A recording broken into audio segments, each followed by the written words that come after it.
इस खबर के प्रायोजक हैं दास Hyundai, आबुलेन, मेरठ। चुनाव आयोग आज महाराष्ट्र और झारखंड में विधानसभा चुनाव की तारीख की घोषणा करेगा।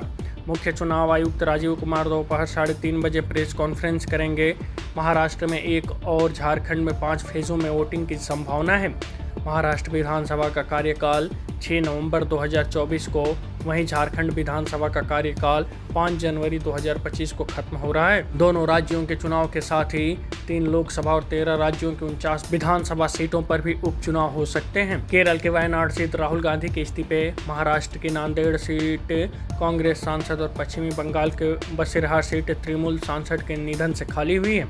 इसके अलावा 13 राज्यों की 49 विधानसभा सीटों पर भी उपचुनाव की घोषणा हो सकती है। इसमें उत्तर प्रदेश की 10, राजस्थान की 7, पश्चिम बंगाल की 6, असम की 5, बिहार की 4, पंजाब की 4, कर्नाटक की 3, केरल की 3, मध्य प्रदेश की 2, सिक्किम की 2, गुजरात की 1, उत्तराखंड की 1 और छत्तीसगढ़ की 1 विधानसभा सीटें शामिल हैं। महाराष्ट्र में महायुति यानी शिवसेना, भाजपा और एनसीपी अजीत पवार गुट की सरकार है।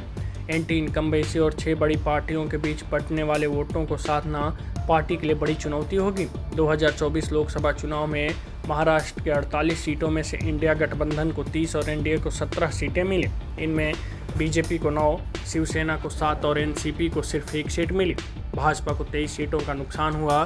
2019 लोकसभा चुनाव से एनडीए को 41 सीटें मिली थीं। 2014 में आंकड़ा 42 था, यानी आधे से भी कम। 2024 लोकसभा चुनाव के हिसाब से भाजपा 60 सीटों के आसपास सिमट जाएगी।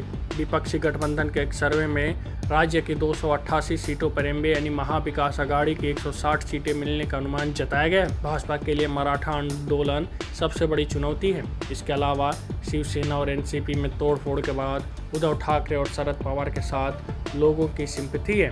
Bureau report.